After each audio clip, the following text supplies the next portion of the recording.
with International Women's Forum. And it was a partnership with 30 women from across the world going through some key leadership and training, and really working on developing our leadership skills.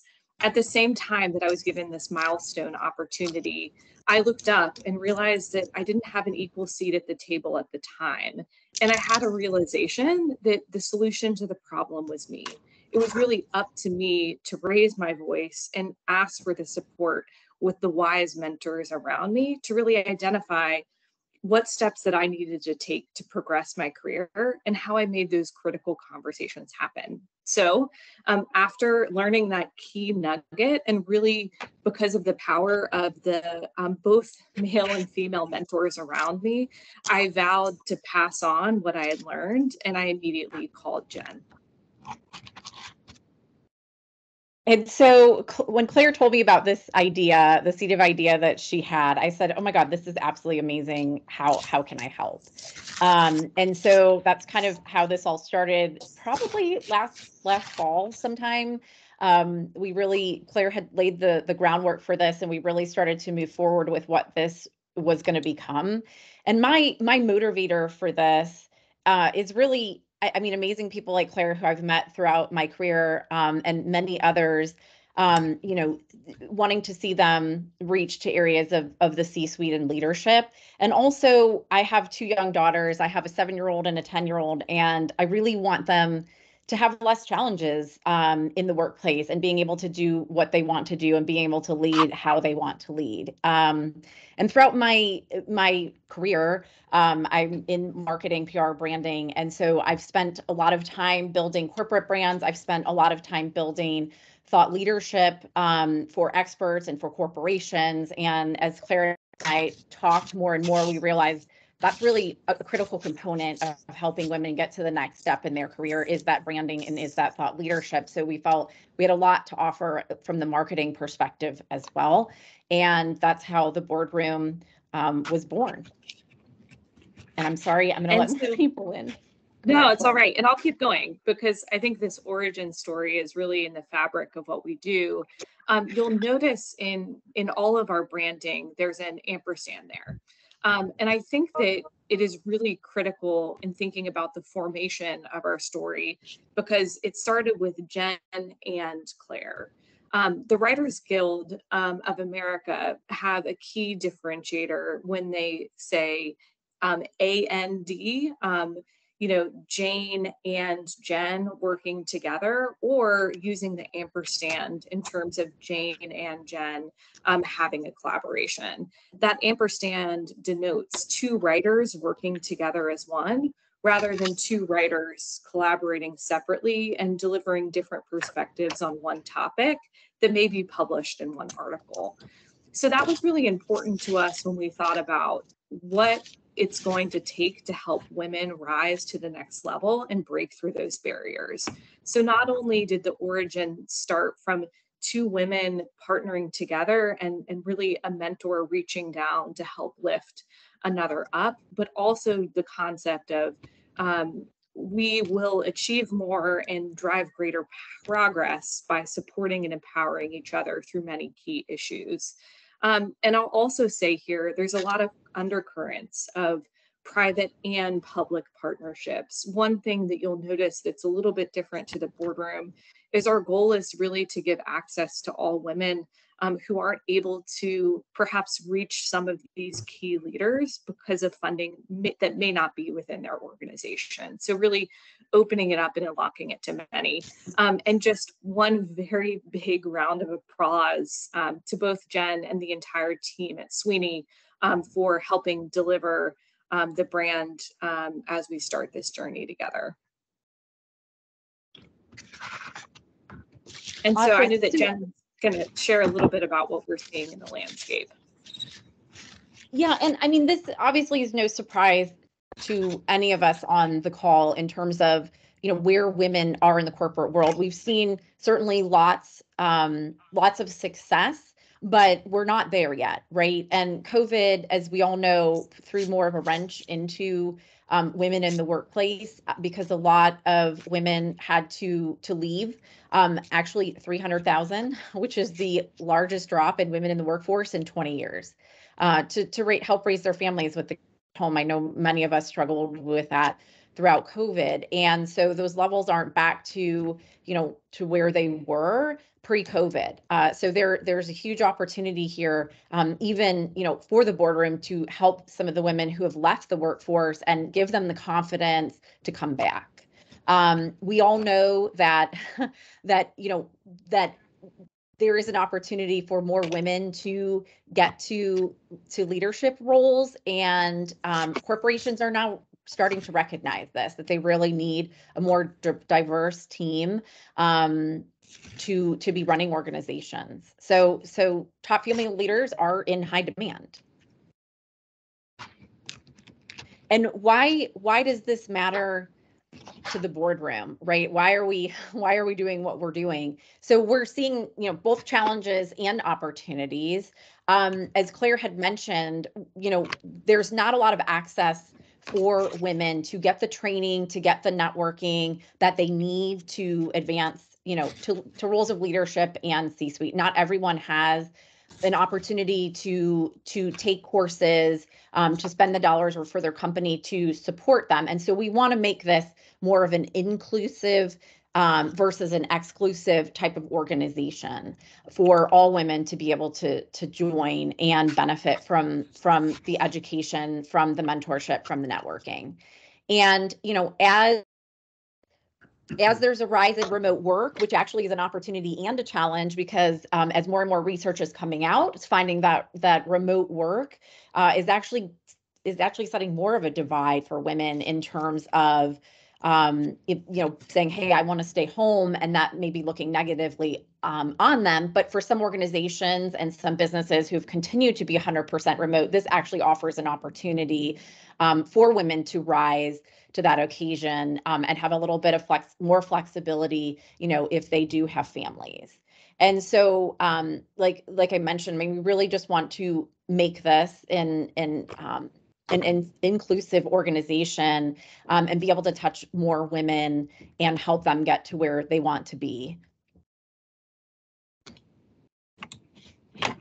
And so our vision in terms of what the boardroom is we want to provide all women with resources to advance in the workplace, right?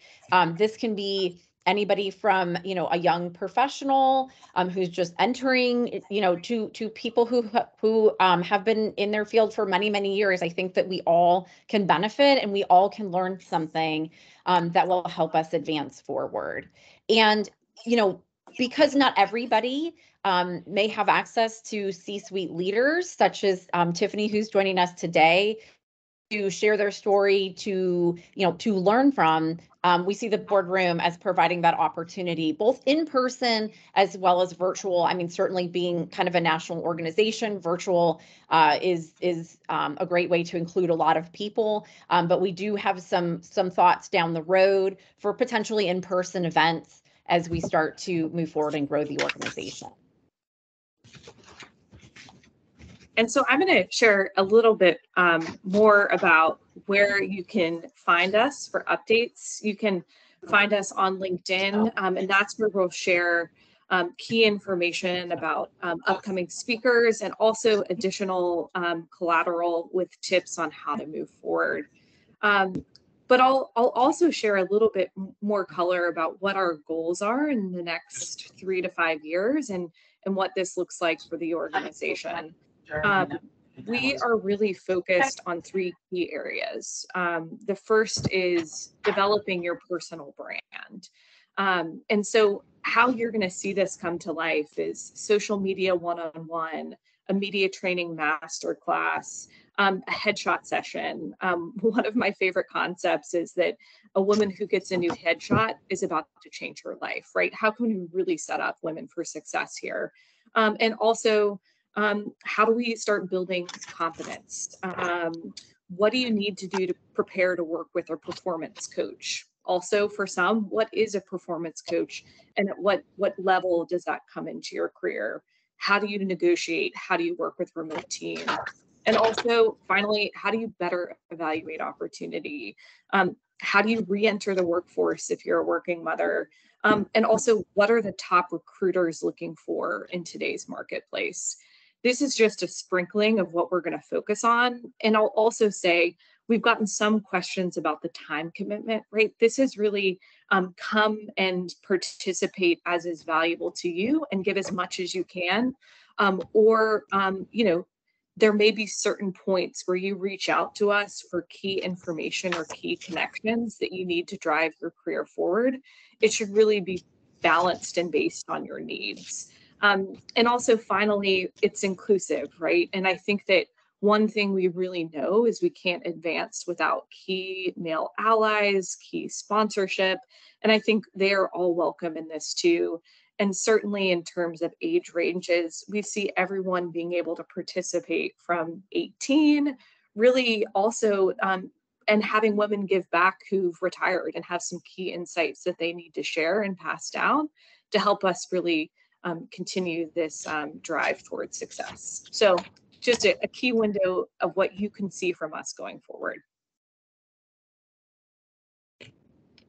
And now the real reason why we're here. I'm thrilled to introduce you all to Tiffany Olson, who is going to walk us through an incredible session. And in the interest of time, I am going to turn it over to her now. All right. Well, thank you very much, Claire. I really appreciate it.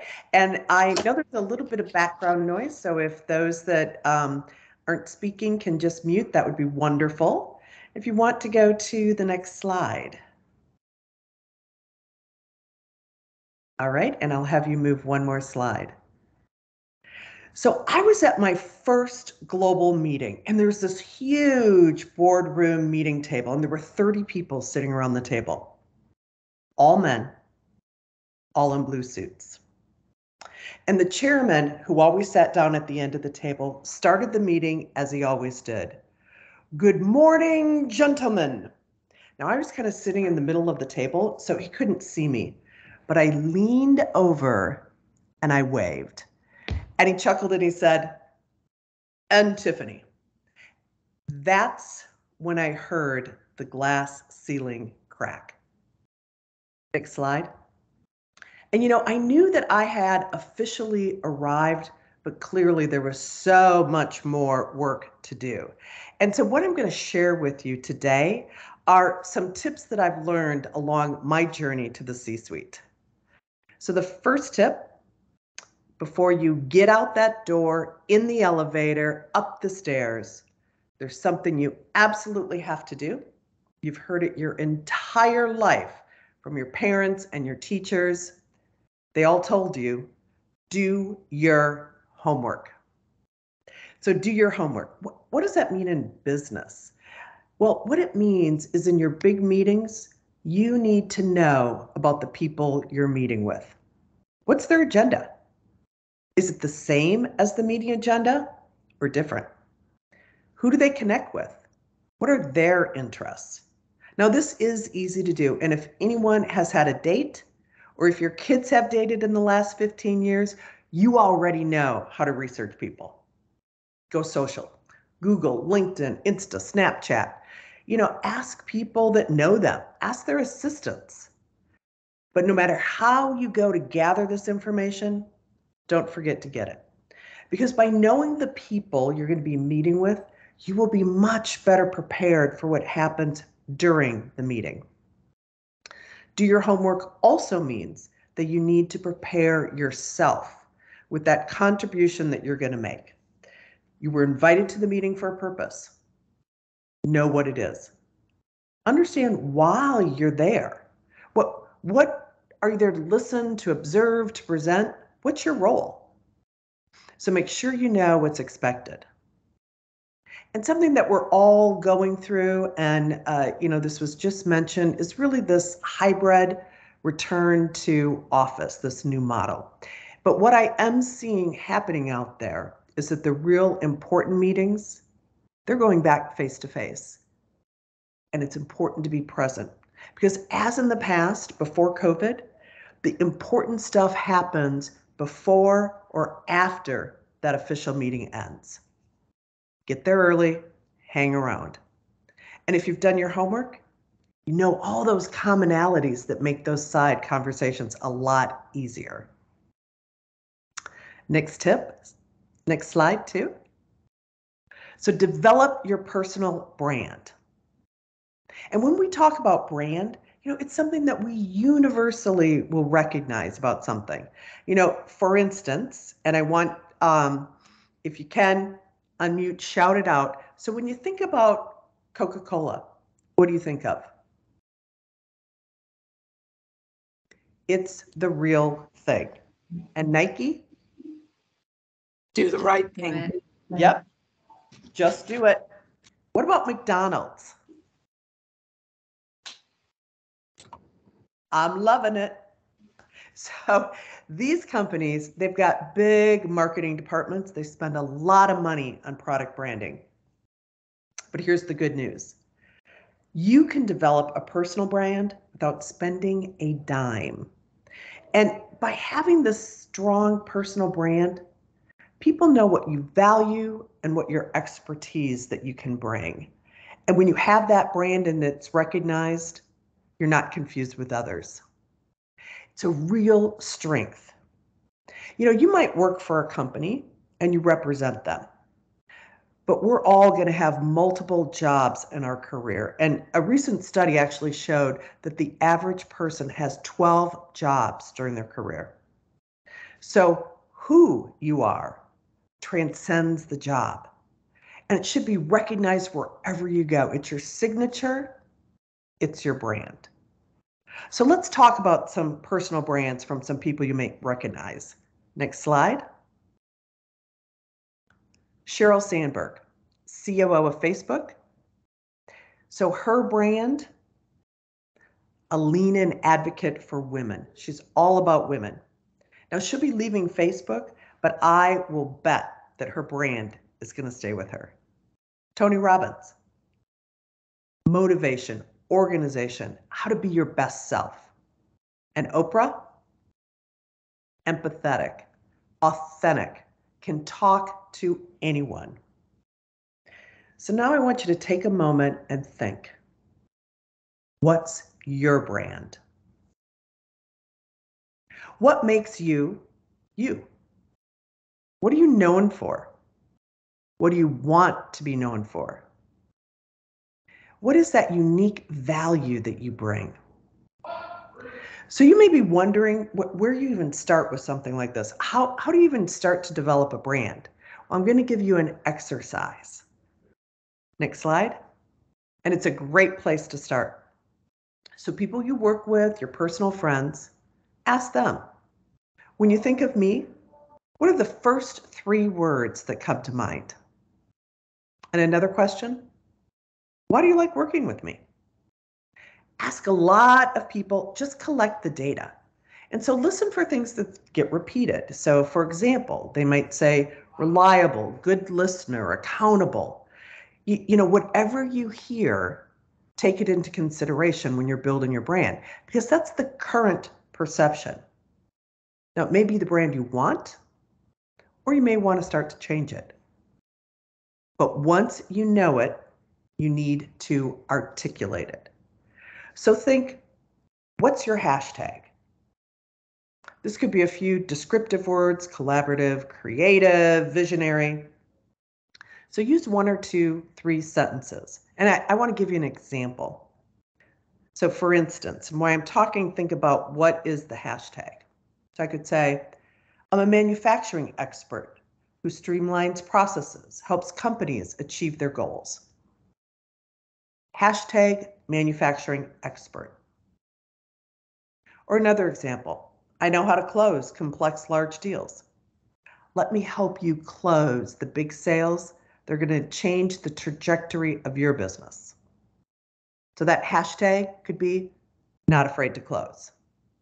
Whatever yours is, write it down and practice it so that it starts to roll off your tongue. Next slide. Once you know it, articulate it, repeat it, and repeat it, and repeat it, and repeat it. Otherwise, people won't hear it. So I want you to think about your family. So how many times do you have to repeat something for them to act? Can you take out the garbage? Can you take out the garbage? Can someone take out the garbage? Take out the garbage. Please take out the garbage. So research shows that it takes 7 times before people act or remember. So communicating your brand, it's going to take repetition, but it's going to give you confidence, and you're going to be able to pull this out and use it when you need it, particularly when you're trying to add value in meetings. Third tip. Next slide. Let your body language and your voice reflect that you belong. So let's talk about body language. Amy Cuddy is a social psychologist, and she researches how body language affects others, how others see us. But here was the twist that she used, and it's about how we see ourselves. So I just saw her live with Claire at the International Women's Forum at a Harvard Leadership Conference. So she talks about this posture of confidence. You know, even when we don't feel confident, it can boost your feelings. It can have a positive impact on the success. So don't sit like this, or fiddle with a pen, not make eye contact. Display this posture that says, I'm supposed to be here. I'm going to add value. Because from the moment you walk in the room, that shows that you belong. And it's also what we call executive presence. So next, when you're physically in the room, I want you to sit next to the most important person in that meeting. You need to sit where you're going to be seen. This isn't about hiding or sitting in the back.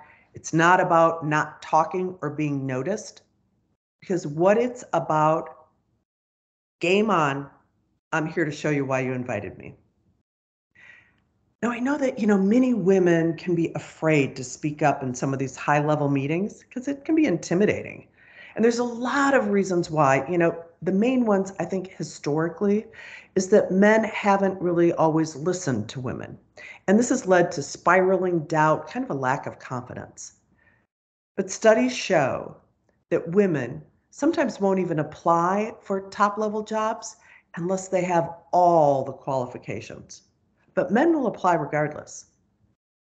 So sometimes in meetings, women won't speak up, unless they're saying that absolute perfect thing. Why men will start talking.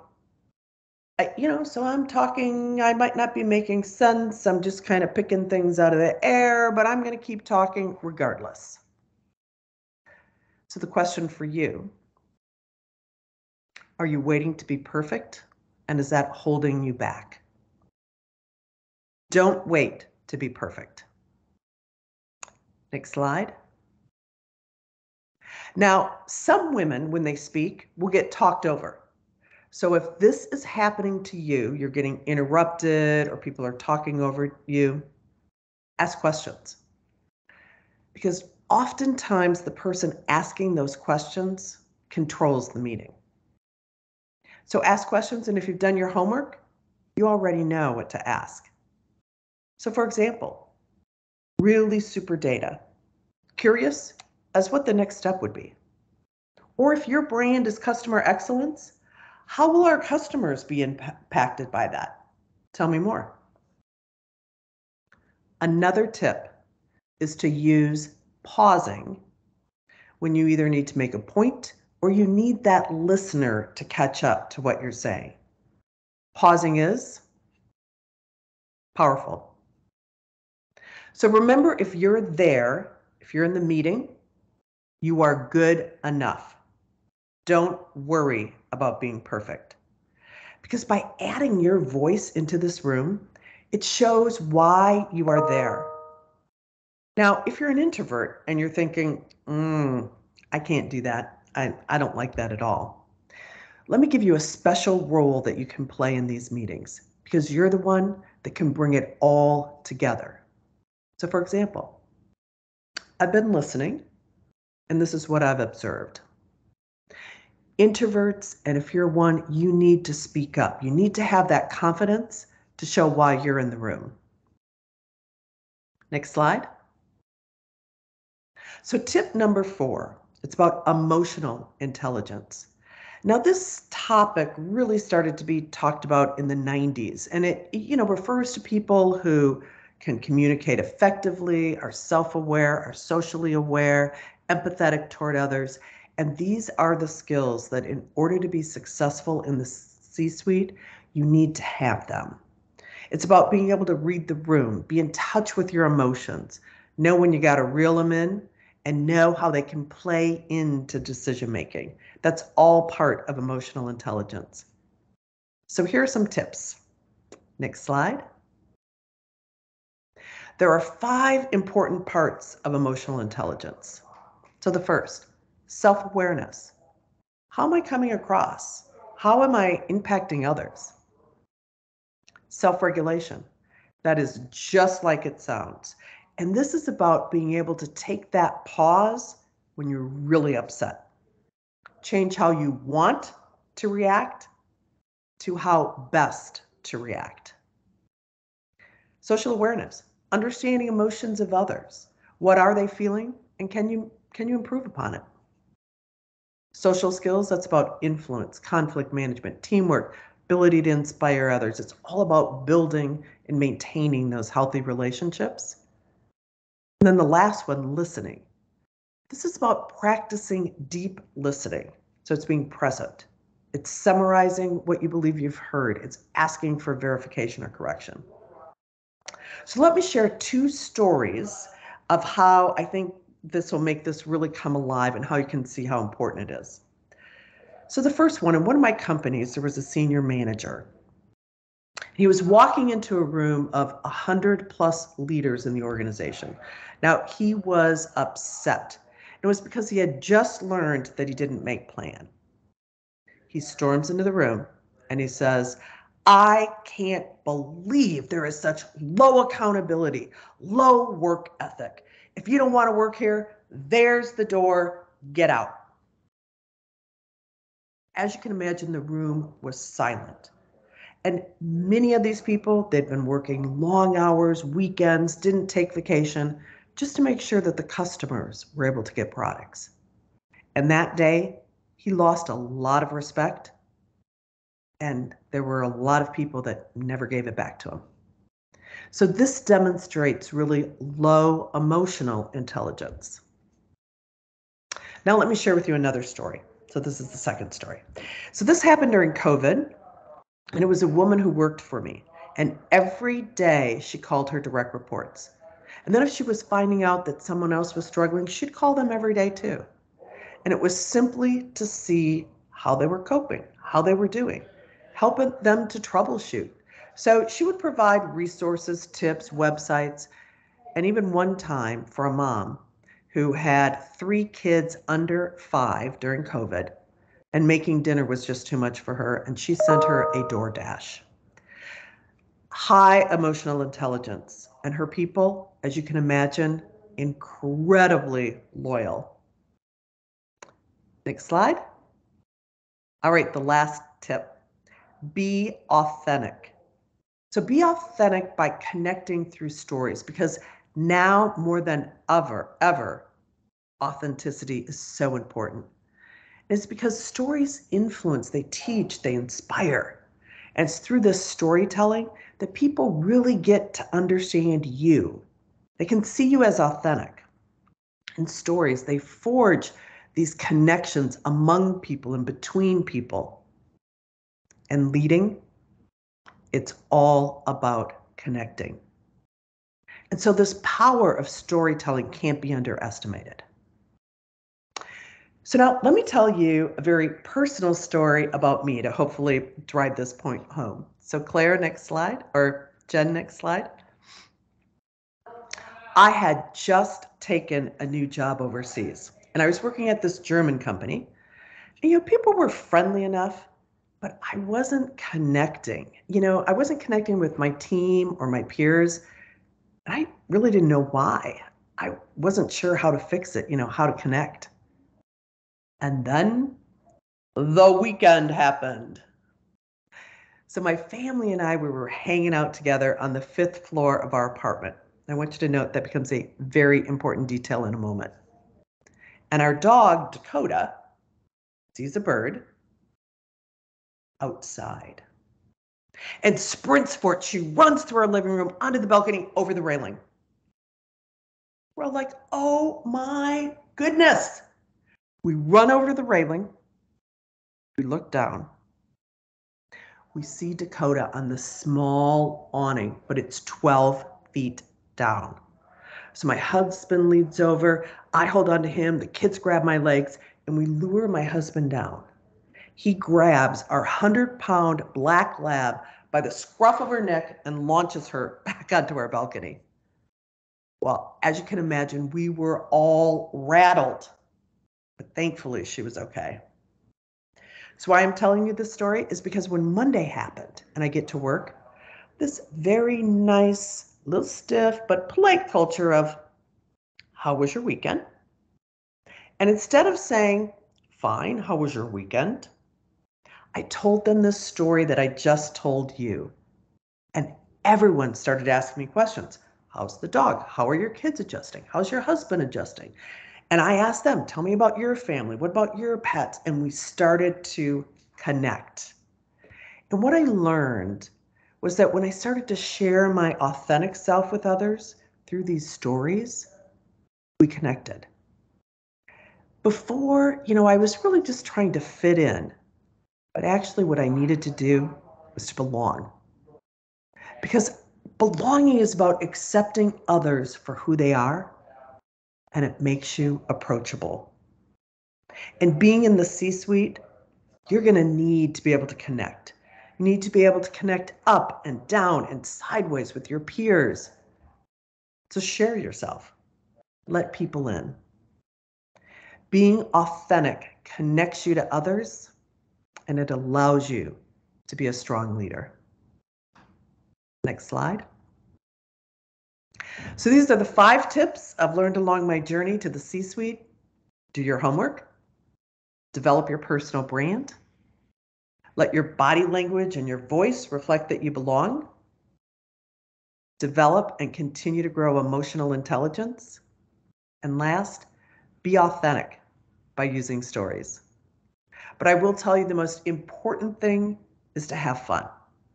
Because if you aren't enjoying your journey getting to the C-suite, then look at why. Because make sure you're getting what you need. Fun is not always easy. It's an attitude. So use it during those really difficult times, and you can conquer anything. So these are the tips I've used to make it to the C-suite, and I hope it gives you some insight into what's important to be able to propel your career. So remember, enjoy the journey, keep practicing, because soon, ladies, you're all going to be meeting your own C-suite meetings. Thank you. Thank you so much, Tiffany. You have been deeply impactful on my journey and how I think about leadership. And I'm just so thrilled that you were able to share this with so many others today.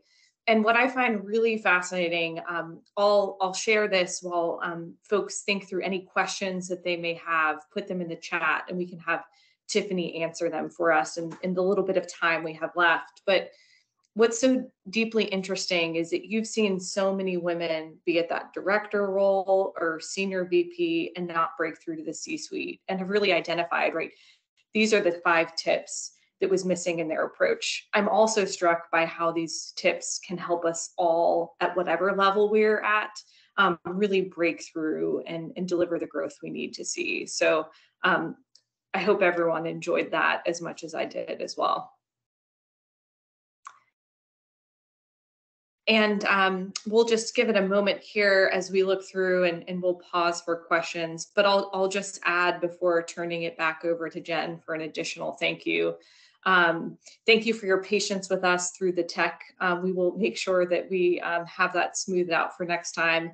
But please find us on LinkedIn, and we really look forward to driving more conversations, providing more resources. And also you can look for us on Instagram on Get to the Boardroom. which is another channel that we'll use because different folks have different preferences on the mediums. I know that life is very busy and sometimes it's just easier to get on Instagram and scroll, but you will be able to find the links and the content on LinkedIn, but Instagram can just simply keep you in touch. Yeah, and I will share, this is Claire and myself's our email address, our work email addresses. So feel free to reach out anytime with anything. So just wanted to put that out there as well.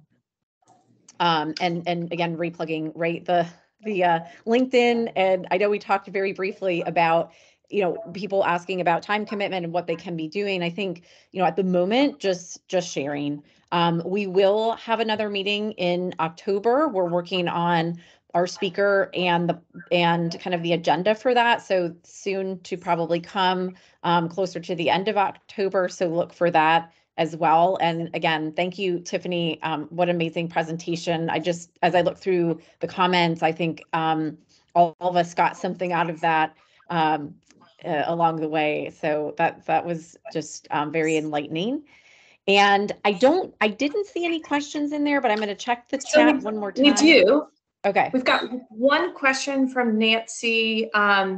And Nancy will definitely post a recap of the article and we'll have Tiffany's contact information. She is a speaker that can be booked at your companies for other resources or consulting, asking for advice. So please reach out to her. And then for the group itself, we really do look forward to doing more events where we can interact as a group. So look for that to come. And you'll see in the follower count, the folks that are there, if you just click on who's participating.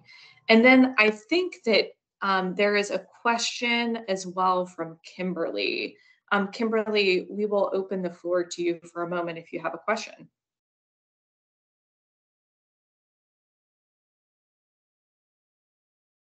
I do not have a question. It was answered. Okay. Thank you so much. Appreciate it. Good. Sorry about that. Took my hand down. Awesome. One of the questions that I do see on the chat, because I've been looking through those, and thank you everyone for your comments, was, are there tips for diverse women to reach the C-suite? And I would say that the tips that I have really are universal, especially on the emotional intelligence. That one is extremely important. And I would add, and I didn't have it as one of my tips, but finding a mentor, but better yet, a supporter. Because a mentor is someone that, you know, will open up their network for you and you know, help you. But a supporter is someone that can actually give you a job or get you to that next level. So I think that that's extremely important to be able to look for that in an organization. And I know some organizations have an actual process or a program for that.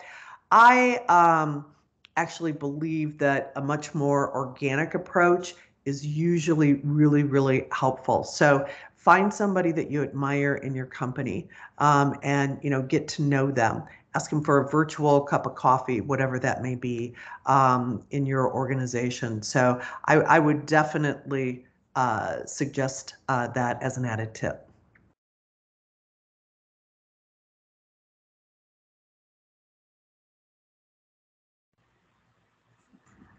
Wonderful. Well, thank you, everyone. And let's see, we have another terrific chat going, just some good interaction between everyone. And we will look for more moments of this and absolutely more moments where we can really have a small group together to talk about the challenges that diverse women that they face and really opening up those larger questions for the whole group to make sure that we're creating an atmosphere where we can be an ally and really be thoughtful of those things as we help each other break through. Let's see, we have some more questions coming in. Yep. Go Tiffany, ahead, one from Beth Shavak. How do you manage conflict without looking as you are backing down? You know, I think for me, It was harder for me to manage conflict without looking like I was too aggressive. Um, and I think if you can understand kind of that deep listening part of the emotional intelligence, is to really figure out what that other either conflict or resistance to your idea or your way is. Because what I find in the resistance, it's usually rooted in fear, in a loss of maybe control or money or power. And if you can kind of better understand what that is, sometimes you're able to help to have those conversations so that maybe they aren't so threatening. But I think another thing is, which is always great to say, based upon some reflection, I really now better understand, or after doing some research, I now have a little bit more information on, X, Y, Z. And it's really kind of changed my thoughts. There is nothing wrong with saying that. And you aren't backing down. You're just acknowledging that something's changed. Your information has changed. Maybe you've talked to other people. So that's also, I think, another way to really handle that.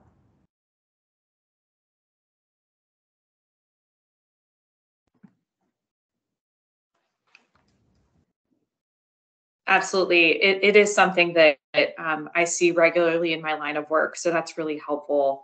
And I think it goes back to your concepts of deep listening, as Karen calls out, and then also repetition of your brand, going back to your North Star, and then really taking a minute to think about how you progress forward and what you want to be known for in addressing those issues. Yep, exactly. We did have another question. In terms of if you get a little stagnant in your personal or professional growth, do you have any recommendations on how to get over that hurdle? I think if you feel that you're stagnant, I think doing things like getting outside education, or your company may have some training sessions that you can participate in. I think sometimes just getting out of whatever kind of that rut that you're in, maybe it's in your own group, talk to other people in other divisions. I would always have a lot of people reach out. And they were in other parts of the organization that I might not even be familiar with, just to have a cup of coffee. It was always really beneficial for me too, but it kind of gets you out of that rut. Volunteering is another way. Find something that you're passionate about that kind of gets your mindset changing. I think those things can be really, really important to get you out of that rut. Reading some books that maybe have some exercises that help you to figure out what it is that you're feeling. I think during COVID, there was so many things were coming at once. And then kind of after, I think a lot of people just now just kind of feel a little stuck because life's changed, things have changed, but in a way they have, in a way they haven't. And I know a lot of people are assessing, what is it that I want to do next? So I think for me, it's really talking to close friends that I have. I'm a very verbal person, but again, a lot of great books out, and just learning, joining a new group can sometimes help. And maybe we come back in another session about this idea of getting unstuck. Because I think that it can universally apply in different ways, but certainly you bring up a really good point. I've heard a lot of women talk about that after the pandemic, and we can bring some research into the conversation about what behavioral psychologists are seeing and really arm ourselves with some data that may help us have a rich conversation. Excellent. So, question for Tiffany. This is more of a personal question, but I think we could learn from this. Talking about hurdles, what's one of the biggest hurdles you faced in your career, and how did you overcome it? For me, because I started my career in the 80s, I'm going to date myself, and in the 90s, and I was typically, the only woman with small children, and in certain parts of my career, the only American. on the executive team when I lived overseas. So for me, it was about just making sure that I had enough of that confidence internally, getting my team around me that they could trust me, I could trust them, and then moving forward with success. And for me, so that biggest issue was sometimes really getting people to understand that I was here and I was going to move the company forward. And so I would always say to myself, I'm going to win them over one success at a time. So little successes to win people over.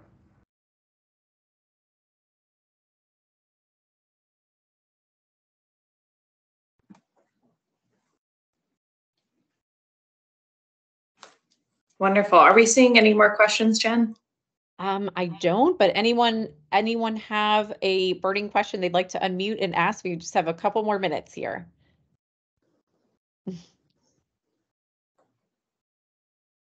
Well, I just want to say, one, bravo to Claire and Jen for putting this together, because there's obviously such a need, and I want to thank you and everyone else for really the opportunity to just share some tips and hopefully help you in your career. You know, keep in touch, contact me. I really enjoy having this opportunity.